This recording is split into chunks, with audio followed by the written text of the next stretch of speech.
everyone. Hey, everybody. So we're here to talk about your homepage assignment and the grading criteria. And so we'll use the 10-10-10 homepage as an example and even make a few changes to it here in the recording. So Katie, why don't you go ahead and share your screen? Sure. All right. Hi, everybody. So I'm going to do just a quick, I want to add my picture to this homepage. Hopefully you're seeing my screen now. All good. So I'm going to hit edit and see what we can do here. I'll put it, see what we can do in terms of our sizing. So it's tempting to do this guy, embedding an image in the rich text editor, but since this is an image on my computer still, I'm going to upload it and go out and grab it from my desktop and give it some alt text and upload that guy. And I'll resize that a little bit to match Liz's. And then now we have both of our pictures on the homepage. How about that? Yay! See, so easy. Friendly faces to welcome you. So if you look at the grading criteria in the rubric at the bottom of this assignment, you'll see that in the tone criteria, it talks about having a welcoming homepage and to include a profile photo or a welcome video that includes you some way. So our video down below, the welcome video, doesn't actually include us. We have another video in the orientation part of the course, but we took ourselves out of that video. So we're adding our profiles as well. So you meet us right away. Yeah. It's a friendly face to welcome you to the course. So whether you guys are doing that in a picture or a video, I think as long as you're doing it, that's a good place to start. So exactly, that's what we're looking for there. And then for the criteria to clearly identify where students should start the course. So go on down, can you figure out how to start? Right, yeah, where would they start this course? I think this one we got pretty clear. I think it's clear. And so that is a button, and we have another video about buttons that would take you straight to the orientation module. But of course, we want you to watch that video first. So I wonder about adding a heading right above the video that says something like, "Get started now," and a little sentence that says, "First watch the video and then click the start button."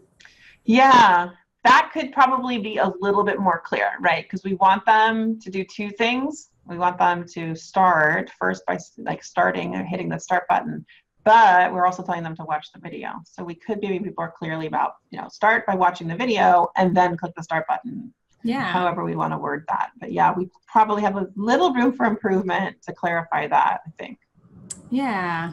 And then we talk about cognitive load, keeping the information to the sort of core essential information. You don't want to overwhelm them in the first moment they enter your course, right? You want to give them kind of one or two tasks to do. They meet you and then they do something for the first 10 minutes of the course. So that's where we are, in the course, the first 10 minutes.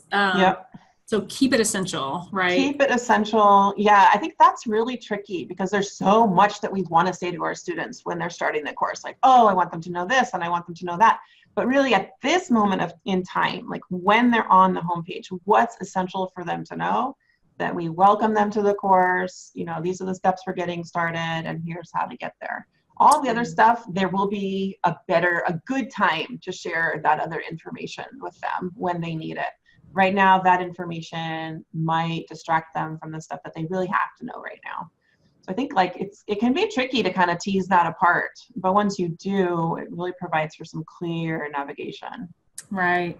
And if we look from the top down, we've got our banner image, which was created in Canva. It's not Canvas, but Canva. And we talk about that elsewhere too. And then we've got 3 buttons. I'm guessing these are created with the Canvas style guide, CSS, which I think Katie talks about in her video about buttons. So you want to be really selective with your buttons on the homepage. And I'll talk a little bit more in this video. I'll show another example. About how you can redirect them from most of the internal navigation to the course navigation menu. You want to train them to do that, but on this page, we've learned that if there's a button straight to that Q&A discussion, it will more likely be used, and that's really helpful. Rather than getting all inbox messages, we want the whole class to see what kinds of questions are being posed and our answers to them. So we thought that would be really essential. And then a couple of others, right? Office hours. And then that third button actually takes you outside of Canvas to the @ONE website. So, right, just 3 buttons. I wouldn't go crazy. Sometimes I see, 10 buttons, but really that's what the course navigation's for. So button, who's got the button? So don't go overload with the buttons either. You don't have to have any buttons. It is tempting to do buttons because they are pretty slick, but I think they can be overdone too. Yeah. And if you're just starting out, do not feel like you have to do buttons at all. No, links work just fine. Yeah, or just even say, go to the course navigation menu, click modules, and start the course. Yep, exactly. I like Liz's idea of just training them to go back over to modules or to click on the hamburger menu to open up the navigation to get the modules. That's going to be handy for students in all of their courses. So I think that's a really good lesson to help them learn. So I think Katie has to go. Yeah. Another appointment. I'm going to show one more example. Okay. And then show a quick clip from Tracy Shalin's video about her welcome video. If you're wanting to tackle a welcome video, which is not required, right? You're fine with a profile picture, but anyhow. I'll stop sharing, Liz, and I'll hand it off to you. Okay. Yeah. See ya. Okay. Bye. Bye. Okay. So now I'm going to share another example homepage. And this was for a history course that I taught at Santa Rosa Junior College. It was a hybrid course. You're seeing it from the instructor's view, but of course we could go into student view just to see how that looks to the students. And so the course navigation is just reduced to the links that the students have access to. So you see that I've been really selective here and not included a lot of links. I've got the name of the course right up front, so they know where they are. Have a little welcome statement. I used a header here, which is important. We have a little video for you in the course about, that will include about making your course accessible, and part of that is using proper headers. And so if I go into edit here, you'll see that when I highlight that, it is a header 3. And you do want to think about hierarchy on the page. Header 1 is the title of the page right here, which you can't change. That's always going to be header 1. And then as you work down to header 2, 3, and 4, that will indicate hierarchy on the page. So I might, in fact, want to make that a header 2, right? And so it goes from header 1 to header 2. And then I have a welcome message and explain when the class meets, what the, so the course description here. And then I do not include a button, a start button to the first module. I tell students this course follows a module structure. Get started now by clicking on modules in the course menu on the left. If it's not visible, click on the hamburger, that's this thing, to expand the course navigation menu.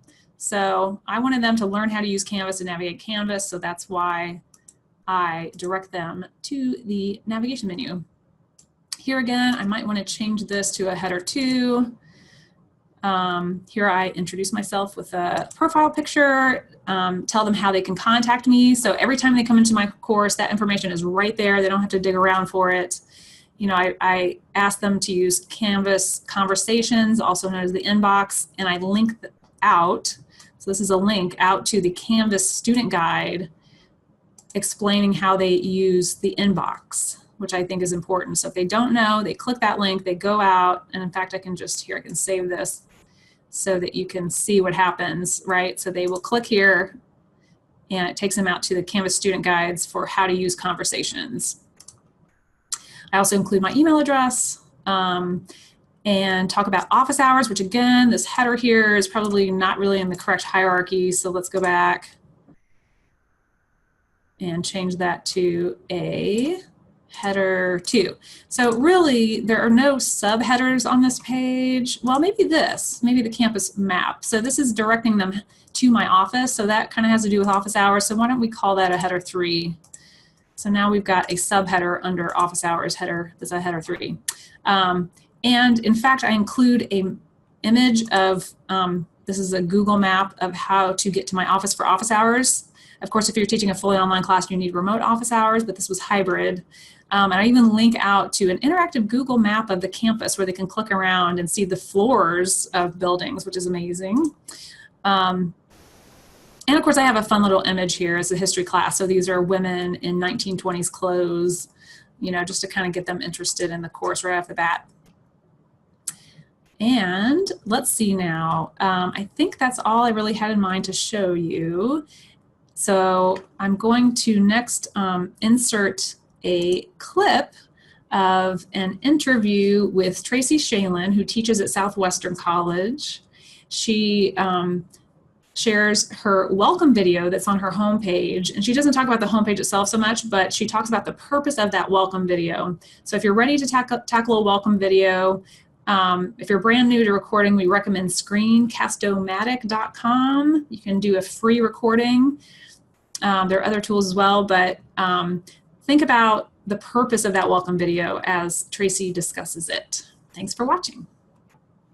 So one of the places that I like to use video is actually at the very beginning of the class, so that the first things the student sees when they come into the class are a banner to make sure they know they're in the right place, and a video from me welcoming them into the class. Just like in a face-to-face class, I would stand by the door, smile at each person, welcome them in, introduce myself, and so on. I want to have something like that in my online classes too.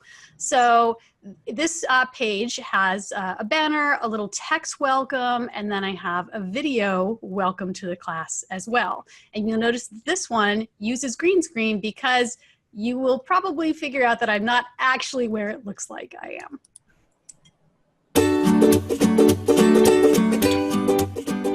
Hello, I'm Tracy Shalin, and I'll be your facilitator for this course. Welcome. Are you ready to get started? Good. Use the Get Started button to jump in. This will take you to our orientation module, which contains everything you need to get started with this class. I'll see you there. So that video used green screen and Camtasia. I'm going to go to just a little section of it here. So Camtasia provided the laptop and the background here, and all I did was record myself in front of a green screen. Then I took the green color out, and voila, I'm in the computer. It was as easy as that.